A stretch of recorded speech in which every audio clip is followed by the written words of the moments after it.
Hi there, my name is Sage and welcome to Keeper. Today we are going to talk about how to add team members to your Keeper account. So make sure to like this video and subscribe, that way you can stay up to date on all future releases. If you have any questions, leave them in the comments section below or navigate to the purple widget in the bottom right corner of your account and send us a message. And lastly, check out the description of this video where you'll find additional links and resources to the things we discussed today. Without further ado, let's get started.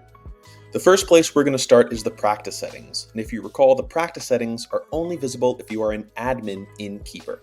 So when you click on the practice settings, a pop-up appears, and we're going to navigate to the Manage Users tab on the left-hand side, because this is where we'll be able to add any and all team members, and you can have an unlimited amount. So I encourage you to add everyone on your team. They'll each have their own login so they can access Keeper and run through the month-end close process.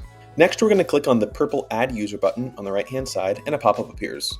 Standard information, name, email, phone number, and you have the option to enable two-factor authentication, which is essentially an extra layer of security that's going to send a push notification to that individual and have them place a code from their phone into Keeper.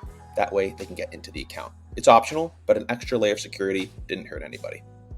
And then next you have an admin option. You can select if that user is an admin or a standard user.